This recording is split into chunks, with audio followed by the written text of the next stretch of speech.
Well, welcome and thank you once again for joining me at Pastor's Positive Health Institute, again with a wonderful guest. And what's interesting is part of this guest that we have here, you're going to get the full picture. I've had two of his staff members on already, the DCE Christina Parker and DCE Ryan Strelo, and they've given a little insight into the ministry there. But again, here we're going to have Jonathan Dinger kind of give us the big overview of the ministry and some things that he has been involved in over the years as we hope to together build one another up in love. And we find this beneficial and to build pastors up and church leaders up. And so if you find this beneficial, please like, share, and subscribe. If you have any questions, I'll put my contact information in the comments as always. And you can always check out ppmhi.org for further information as we hear the train in the background. I don't know if that's coming through, but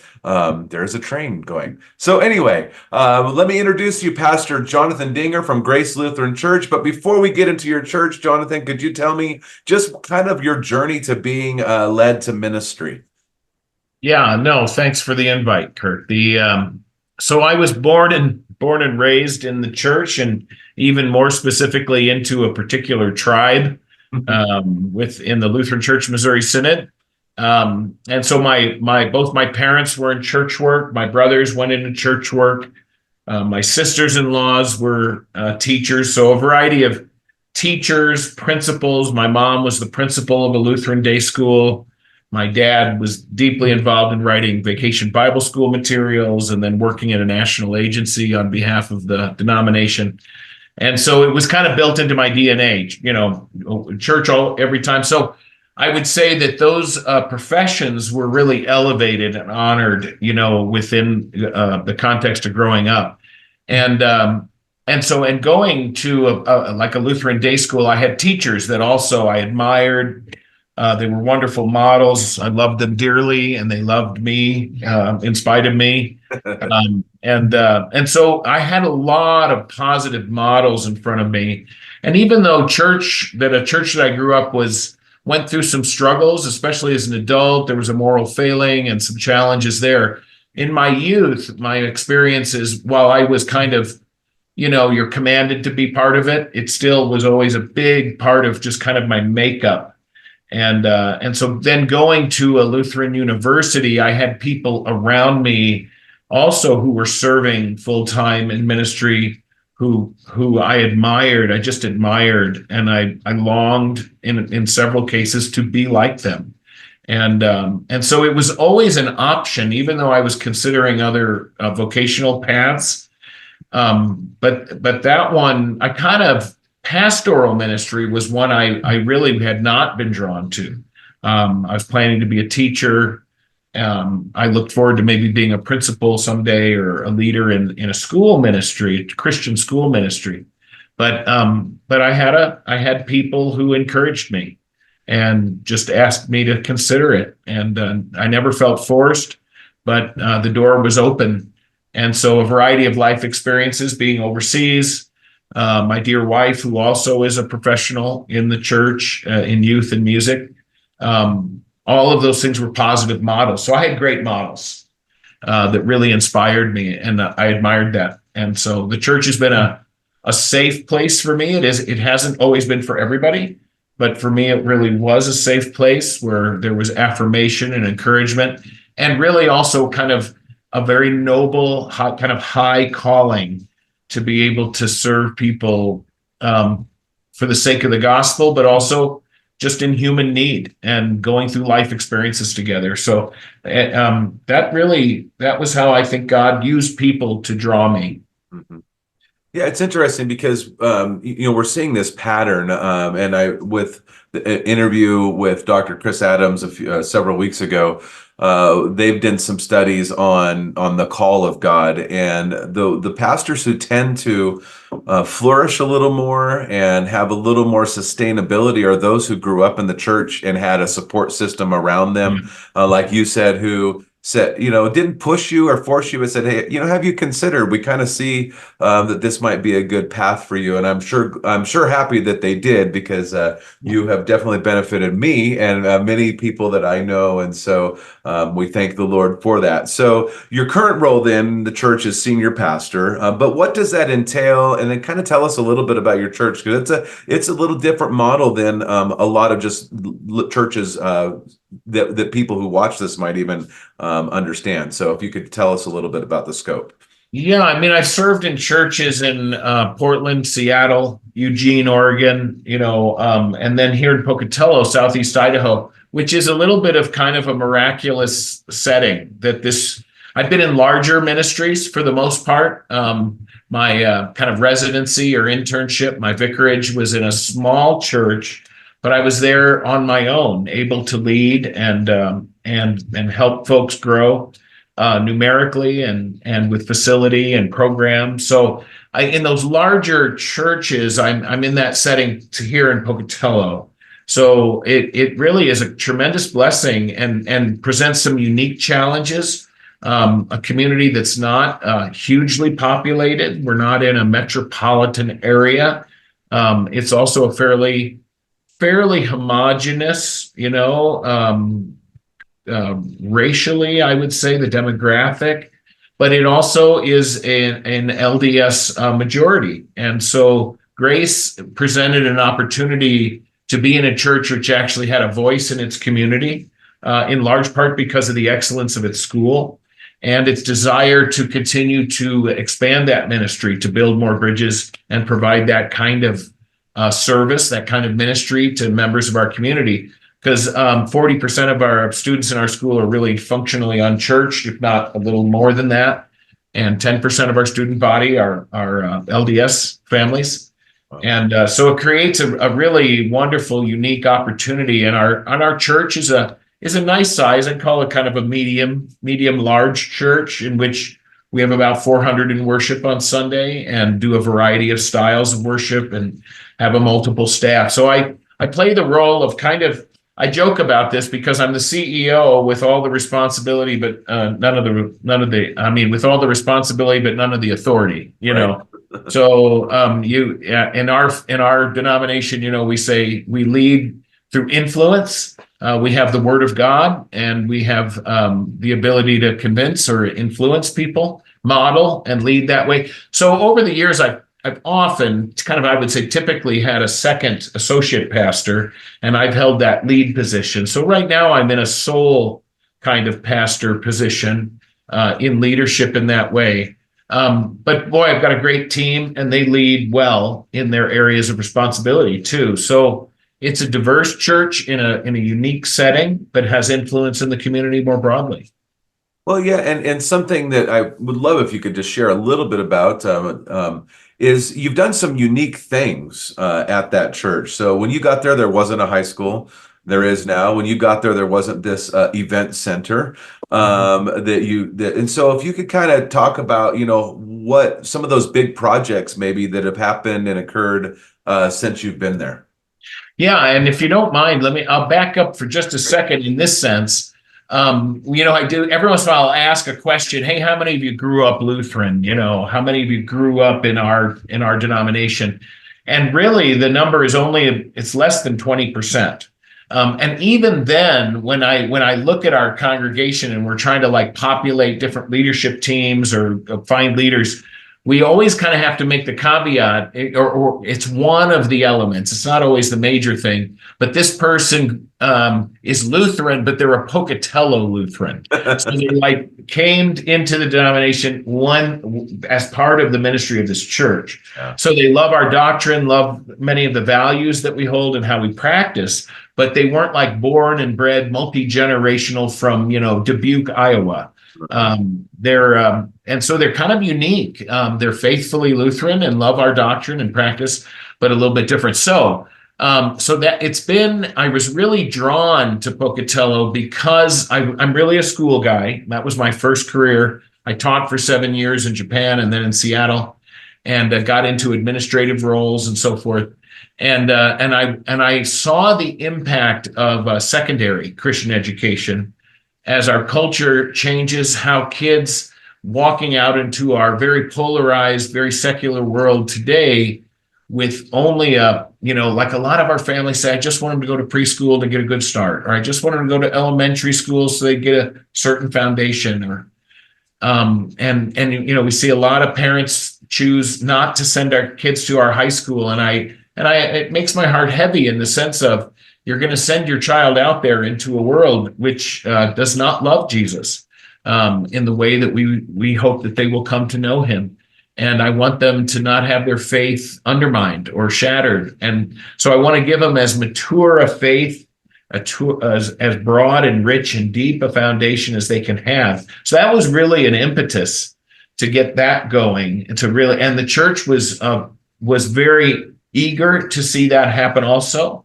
And so the various projects, and then we had this land that God blessed us with, and in Pocatello, it's a government type of thing they needed to build in order to continue to use the public funds appropriately, an event center. And we said to the group, we would love to help see that happen. We think it'll bless our community. We're not looking at it as starting a church in that building or really even expanding our school into it, but it's adjacent to our campus. And so it took a lot of fast talking to talk the banking arm of our denomination to they kept asking me questions like, now what is this thing exactly that you want to do, and how can we be sure they're going to pay, and is it a church? No, it's not a church. Are you going to do services there ever? Well, no. Is it going to be the athletic facility for your school? Well, no. What if they have a gun show there? Well, it's Idaho. What if and what if, for instance, they host an LGBT conference? And I said, people in our community know who we are. We're not going to sponsor something like that, but if it's legal and it's part of our community, we want people to know we're part of the community, even though we may disagree. And we want to do that with integrity and honesty, but not combatively. But it's also given us great opportunities to serve the broader community because it's full all the time and people love that facility. And we partner with them. Our own high school gym will often be the fourth gym that they need to conduct a big basketball or volleyball tournament. And then annually, we've now gotten the privilege over the last several years to be able to provide school supplies to kids in need in the county and beyond. And the event center gladly donates that space and hosts it and helps us. And we're able to bless our community in a very significant way without proselytizing, but at least letting people know we're doing this because of who we are in Christ, So those have been, and then, expanding early childhood. We expanded our early childhood program because the need was so great in Pocatello. We keep our costs very moderate. I mean, I'm very proud of the fact that that what we provide educationally is at least as good as anything offered in the entire state of Idaho. And yet, we're able to make that affordable for people. And we have generous members and generous donors because we want people. Please don't make a decision to not send your child into Christian education because of money. We will find a way. And so our leadership and have been just wonderful at supporting that. So it's presented some unique opportunities to actually be a Missouri Synod Lutheran Church that has a voice in the community. That's respected because of what we provide, but also I think respected because we don't pander, we don't pretend to be something that we're not, but we also are not culture warriors. That's not our primary task. We're trying to really make the true, full Christ real evident in what we do. We want that to be the center of what we're doing and that people see that. We've had some great success as the high school is opened, and I think we're on this will be the fourth graduating class this year. Yeah, let's see. It will be. No, it'll be the fifth. Yeah. 2020 was the first graduating. Yeah, 2020 was the first. So this will be Okay. the fourth one. Yeah. Yeah, and we've had some success, not only in volleyball and Yeah. basketball is getting better, but you've had some students because of the great quality of the education go on to Ivy League schools and but what I appreciate about your heart is, yeah, we can have great education, but more importantly is they want that we want them to go to heaven. Right. Right. And so, and I think that affording that opportunity is very just valuable to the community, a safe place for kids. They're going to be loved on well, and then they're going to hear about Jesus. And that's really, again, the Great Commission that you're doing that in practical ways. So just a lot of things going on. So you've got this event center, you've got the high school, you've got the early childhood. So you've got what, 2-year-olds all the way through high school. And there are a lot of arms in the community. There's you made it happen to have some counseling offices there so that we Yeah. could have Christian counseling. Now you're looking at expanding the prayer chapel, so you have another kind of venue. A lot of irons in the fire, which is the way you function, which is great. And a lot of pastors are that way. We just don't sit still very well. But how have you over the years then, because obviously you haven't done this all on your own, how have you relied on church members to do these things? Yeah, it's great. I think in some ways I think it could be considered maybe a strength of my approach to leadership and ministry, and in other ways a weakness. Um, I when I was being interviewed for the call 17 years ago, I remember very clearly saying to the call committee, because I was very happy where I was. I was not looking to leave. And yet I saw some exciting opportunities. And I said, please understand, there is an older model in our denomination of pastors should just preach and care for people and administer the means of grace and not get involved with leadership and board meetings and budgets and I said, and sit quietly at voters meetings and things like that. And I said, hey, I just want you to know I'm not a guy that sits quietly in meetings. And I think God has given me the gift of leadership, and I will have a passion for what the church is to be about, and I will have some expertise. And I said, please don't call me if you don't want me to lead. I have no interest in dictatorships because it's impossible to do what God has called us to do and what we've seen God do. There's no way one person makes that happen. I mean, there's just no way. In fact, we loved using the mantra with our high school project. This is a project that we know only God can get the credit for. I mean, there is in Pocatello, Idaho, which had never had a Christian high school, to build, $4 million, $4.5 million building and outfit it and do full science labs and full athletics and technology. We are not a huge church. And we don't have feeder schools beyond our own.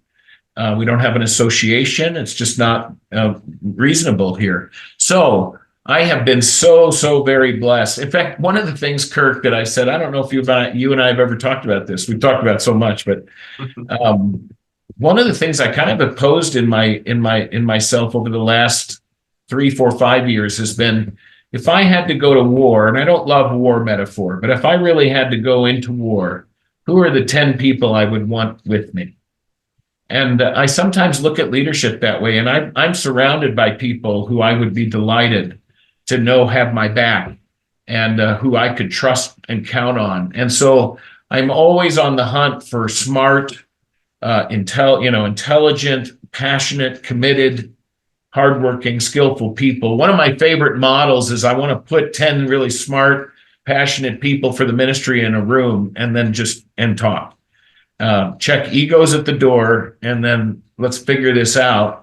And I will say, out of all the churches I've served, Grace has been the one. Often in the past, I bring up some wild hair idea. Hey, let's do this, And in other churches, very wonderful, well-meaning followers of Jesus, but they would say, "Oh, Pastor, I don't know. I think, well, here's the reasons why we can't do that right now." And at Grace, I would bring up some crazy idea, and they would say, "Wow." They would go, "How do you think we can do that?" And so it was a group of people that were entrepreneurial, and really willing to at least say, could it be done? And if so, how does that happen? So I do rely on, we are, and again, whether this is right or wrong, some people would say we really want to fully and completely mobilize laity to do this. And yet I know that when I was a lay person, I was busy. Um, I was busy and raising kids and running them to to games and concerts and practices, and then making sure my own work was being accomplished. So I could serve somewhat as a lay person, but it was not easy for me to broadly lead. And so I do take an approach, and the congregation has supported it, of having more broad staff. And we've done, I think, a pretty good job of trying to have multi-generational staff and people with very different perspectives. And yet we believe faithful to our doctrine and practice. And so I rely on those folks to really lead well in a variety of areas. But I am really blessed to have some really fantastic lay leaders who have really bought in to the idea that we really want to make Jesus known in our community and bring his care and love, have people fall deeply in love with Jesus. So I'm blessed with, I have 21 elders, and I would say half of them are deeply vested and very active in serving, and we've got them tasked in certain areas. And then we easily have another 24 leaders who don't just don't show up and usher, but I mean, they are deeply involved in strategic planning and discipleship and spiritual giftedness and strengthening worship or financial stability and health. So I would say I find my job. In fact, it's delightful for me at times. People will come and ask me thinking that I know everything about the church. And I really do delight in saying, I really don't know anything about that, but Ryan does. Mm-hmm. I really, what? I know that Teresa can answer that question for you on worship, or Christina can answer that question on children's ministry, or whatever that is. Yeah. So I delight in that, but I also want those people in those groups to really, we meet for staff twice a week. And one of it includes our school leadership staff, and the other, because that's mostly calendaring because it's stupid here and crazy. But the other one is just our church staff, so that we're saying, hey, how are we implementing and doing those things? And I tell them all the time, I don't need to be in charge of what you're doing. I don't even need to guide it, but I want to cheer for it. And so for me to cheer for it, I need you to keep me in the loop and tell me what you're doing, and tell me where you're seeing successes or where you're seeing challenges. So I would say, I really am the carrier of the primary mission. What are we about here? And I do carry that, and I champion it in preaching and teaching and meetings and modeling. And people that know me know I'm really horrible at small talk. I'm not a lot of fun at parties, And when I say that, I don't mean I'm a jerk or whatever, but for me, in the end, I kind of want to talk about what we're doing, what God's given us the chance to do. So it goes from me carrying that to really communicating that to my team, the team then raising up leaders and having people like Ryan in youth ministry as a fabulous group of young adults and more than young adults, parents that are involved in youth ministry. Christina has now begun a really especially neat thing on spiritual giftedness and how we connect people into service and action in addition to children's ministry and technology. Teresa has well over 100 volunteers working in the area of worship. But I love to cheer. So that's how I see my role. Yeah, no, I think that's really good. It's every church, no matter how big or small, relies upon people to do the work. The pastor can't do it all. And one thing that I think that you have stated clearly in so many words is you understand your role as God has gifted you, and you understand your lane. And I think a lot of times the challenges that we have as pastors is that we don't stay in our lane very well, because the expectation is that we would be in other lanes. And And I've done that before, and it's really not pretty when you don't stay in your lane. But empowering those people that are in those lanes and supporting them and helping them is really, really important. And part of that too, I would encourage any pastor who is watching this. Part of that is allowing the safety for them to make mistakes.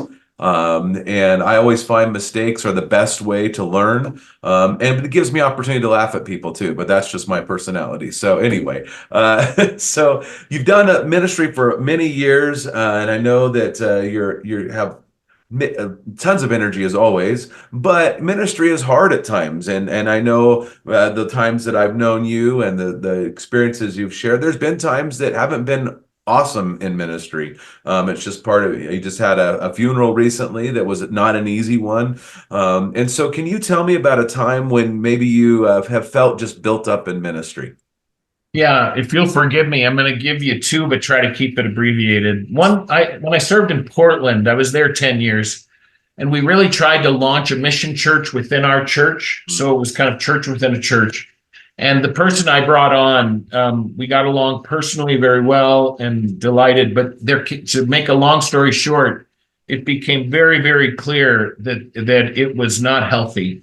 That we were not going to forge the kind of partnership, and so there was negative things happening behind the scenes.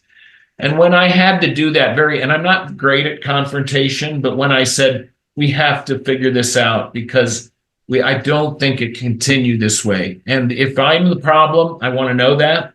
And if you're the problem, I want to know that. If we can fix it, I want to know it. And I relied on a board of elders, and I said, let's pick 7 people who can help adjudicate and process this. And I said, you can pick 4 and I'll pick 3. And it resolved in which today we are dear friends. He did not remain at that church, but we found a better fit. And I was just really proud of our lay leaders who walked behind that, not picking personal sides, no ad hominem attacks. It was all about the health of the ministry. And the health of the worker. And so I appreciated that. That was a time I just felt tremendously supported. Even if they had said to me, Jonathan, we think maybe it's a good opportunity for you to consider serving in another location, I would have received that with no qualms because I knew their heart. The other one is you and I mean, we were blessed to be on vacation together and far away. It's hard when you're standing in the parking lot of a dumpy little pizza place in Hawaii to get a call from one of your elders that his wife, who is just 45 years old, is essentially dead from a massive, tragic, blood clot in her lung. And then their 2 boys who are students in our school and just so active. And you feel so helpless because you know that the congregation has called you to shepherd and to care. And yet, I called my head elder. I called Ryan, my DCE, who works with those boys. And I said, you guys, I need you to do me a solid here. And it's kind of time for us to be the church. And they were there all night long. And they were the presence of Christ there. And while they may have wanted me there, and while I wanted to be there, I did not need to be there. And so, and all along that way, whether it's people saying, we'll provide meals, we're going to get some counseling funds, we're going to provide safe times and places, and we're going to contact the dad every day, and that's been faithfully happening. That was a time just most recently of just tremendous loss within our congregation, very emotionally taxing, but so great. In fact, the widow said at the reception Monday evening, he said, we talked, he grew up in the church, and he said, we use this phrase, the peace that passes all understanding. And he said, I didn't ever know what that meant. He said, I have it today. Based on all of the events, not just the service, but all of the events that led to that spot. He said, Today I have it, and it's because of all of you. And so I just have said to people repeatedly, when the church functions well, it is the greatest of all gifts. It's the hope and salvation of our world, is, Christ acting through his church. Now, sometimes we're our own worst enemy, shoot ourselves in the foot, but we didn't on this one. And that was tremendous. Yeah, and I think that sometimes what we find and over the course of the research that I've done is we find built up in the ministry when we've come to situations and circumstances that we just really can't handle.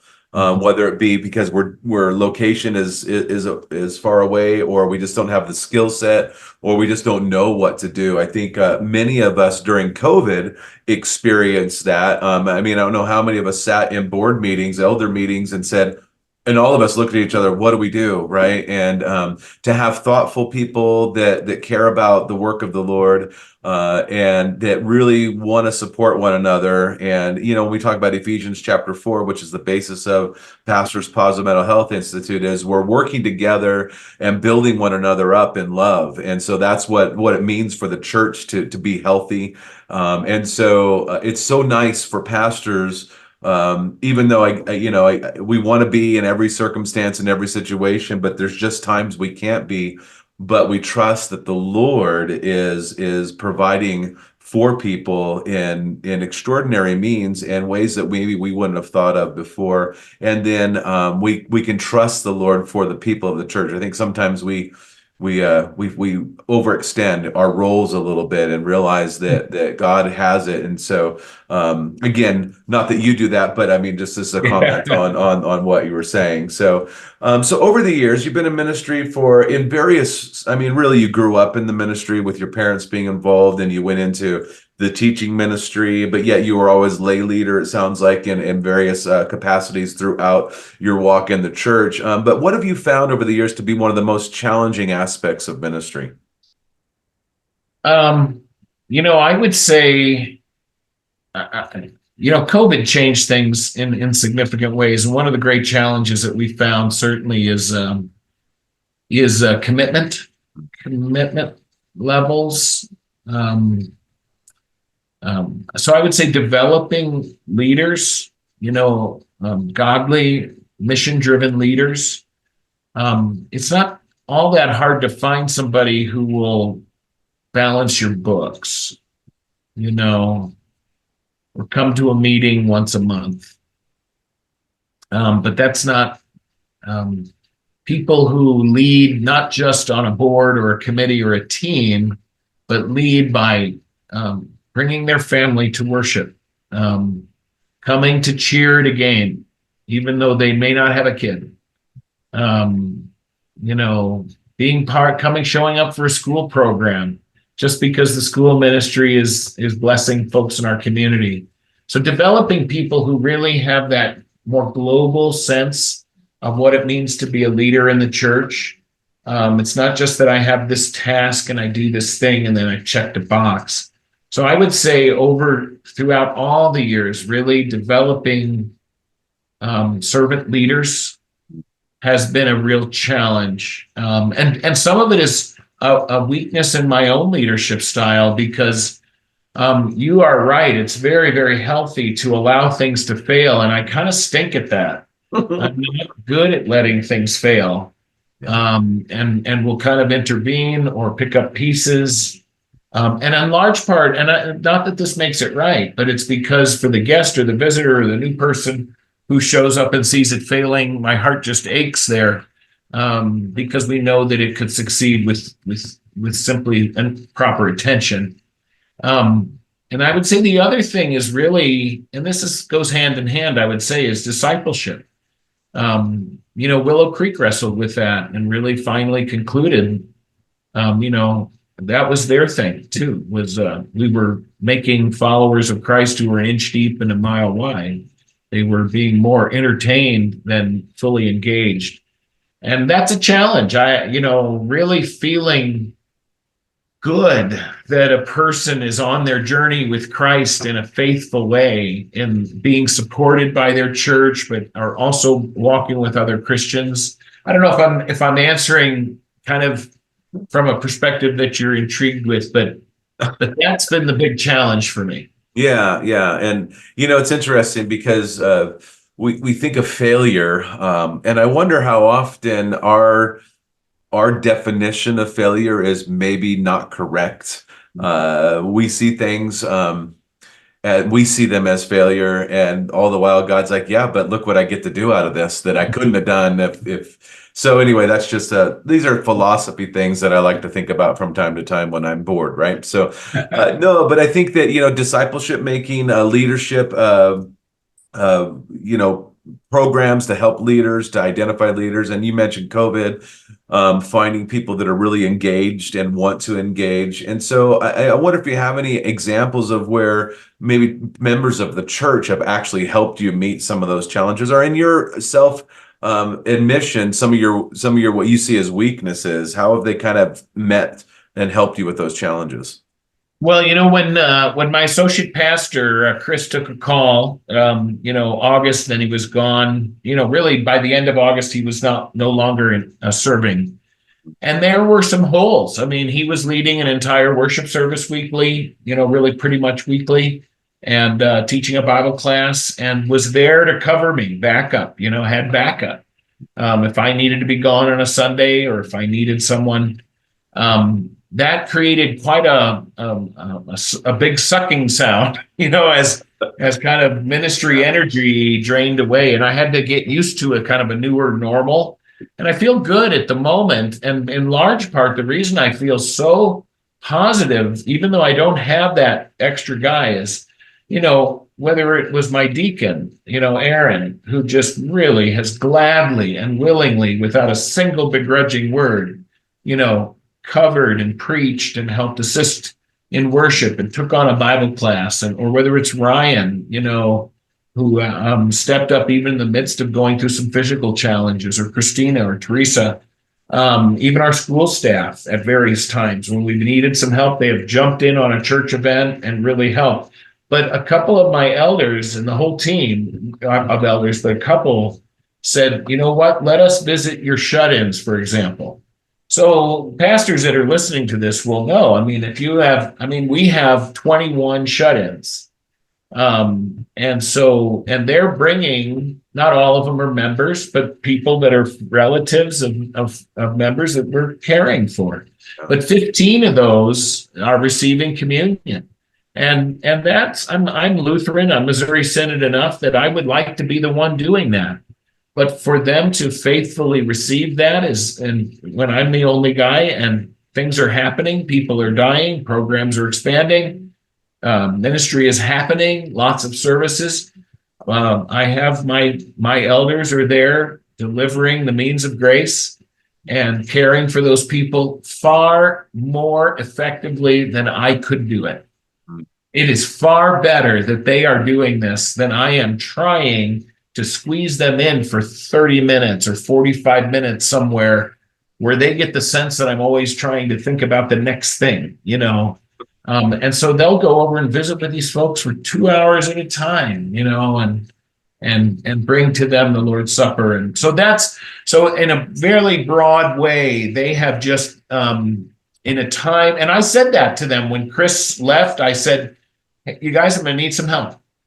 I'm just going to need some help, because we were not in a spot of feeling with the challenge of pastors in our denomination, so few pastors and so many needs.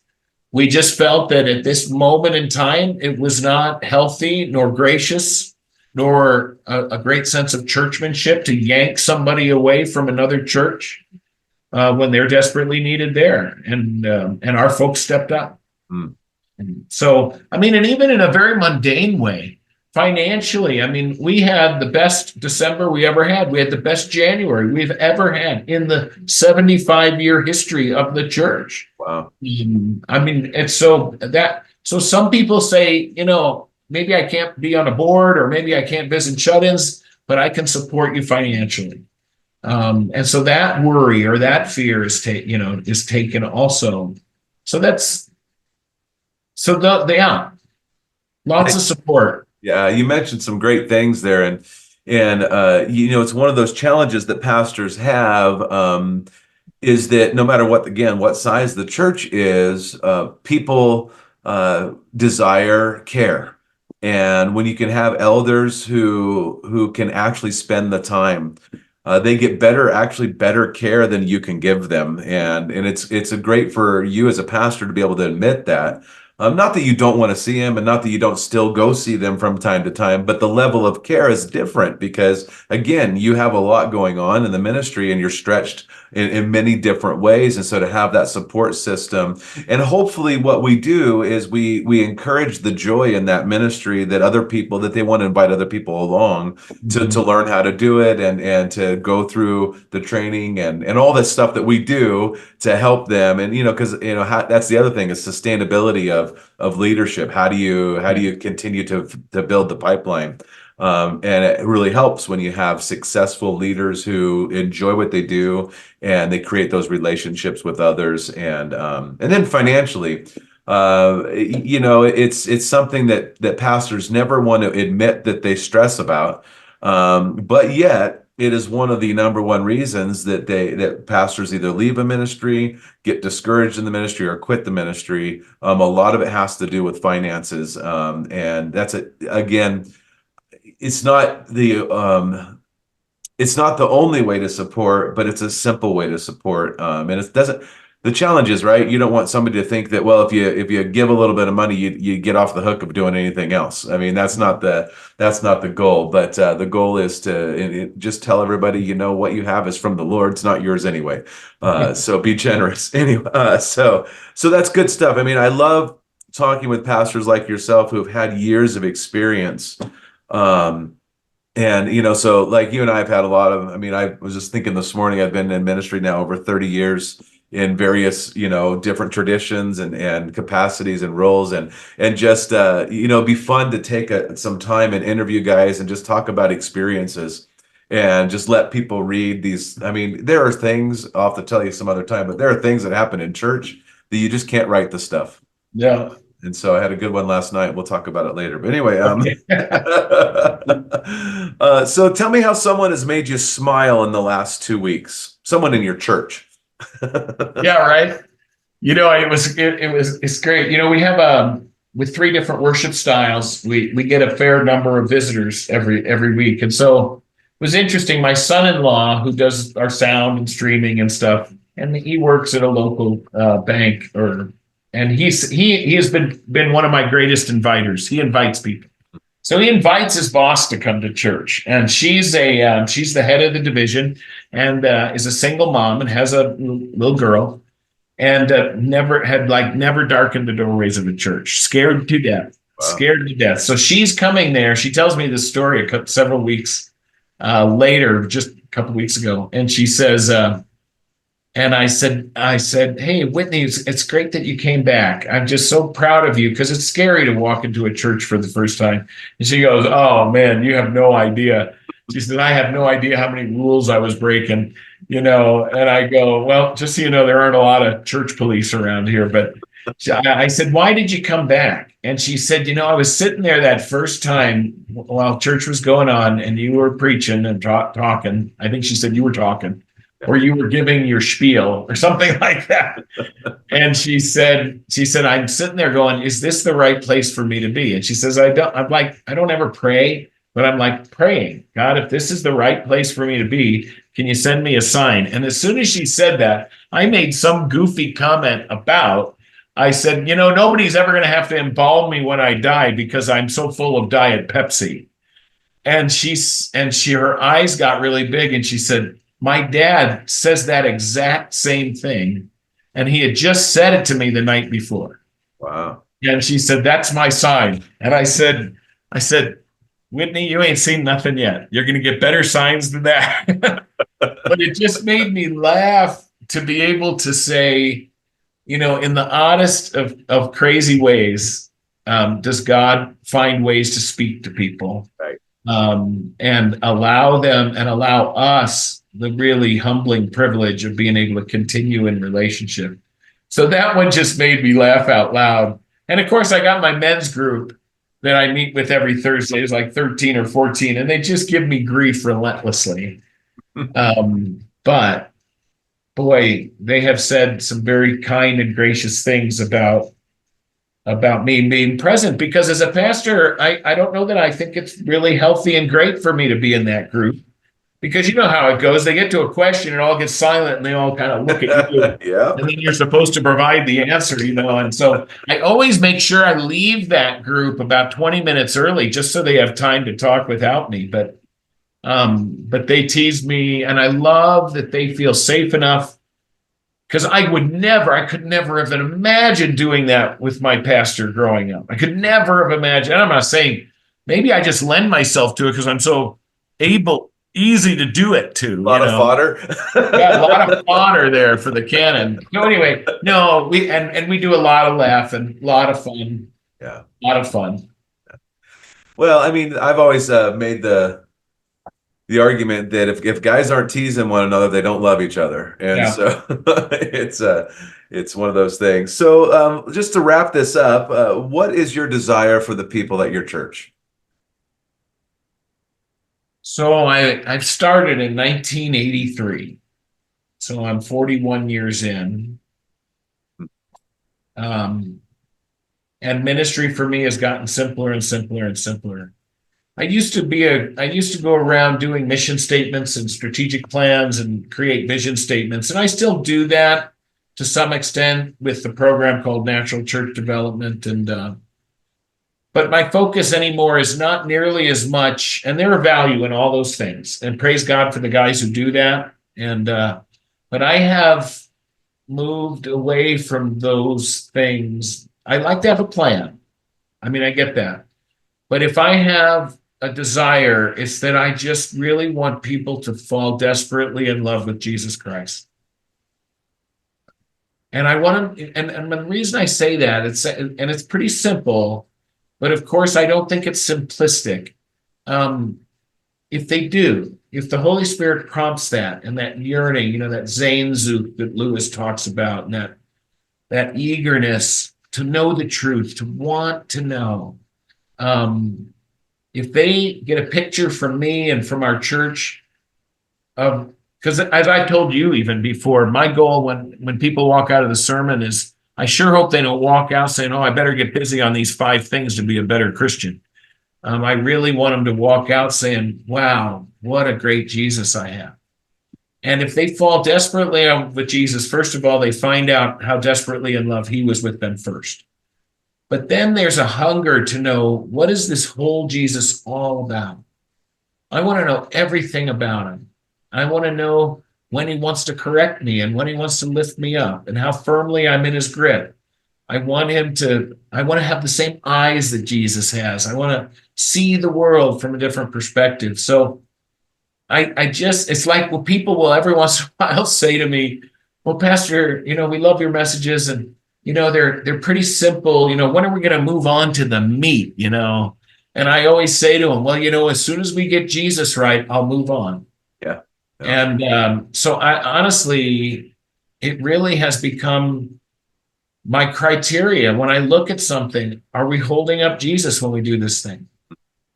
Are they going to be able to see Jesus really clearly when we do this thing? Like with teachers in our school, I love to gently joke with them when we, because I interview every full-time teacher also, just so they get a picture of our biblical worldview and who we are.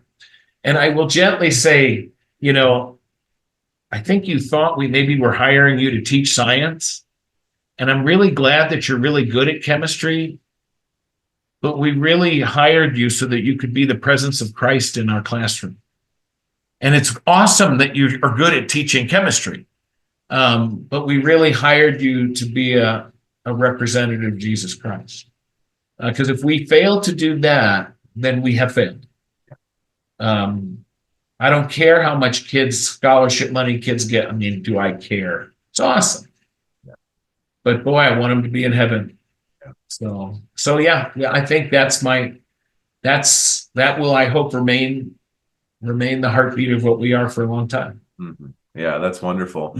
So yeah, and Jonathan, you mentioned something just in closing that I think people got the scope of it, but often the challenge that schools and churches have is the separation of the two. Mm. You have been insistent upon collaboration and a melding of the two to where they support one another. And there's days that that's frustrating, and there's days that you celebrate that. And again, the mission of the school is not just so you can create Ivy League students. It's so that people fall in love with Jesus, and then that reaches to the families. And it's one of the things I have grown to love about the tradition that we are in is their view of school is very outreach oriented. That's the outreach program to the community, provide a great practical service to them that is meaningful and well done. That's the other thing too. I have other Yeah. stories on that, but well done.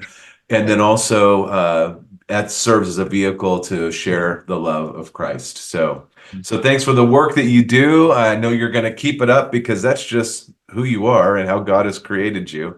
And so again, I'll put the website for his church in the comments below. So if you want to check it out, see the great work that they are doing here in Southeast Idaho. As the other pastors in our area, we say he's the mega church pastor, but. But that's just, we don't have a big population, so it's not hard to be that, right? Is that what we're saying? Yeah, Anyway. the bar is low. So anyway, again, please like, share, and subscribe, and together we can build one another up in love and help the church flourish.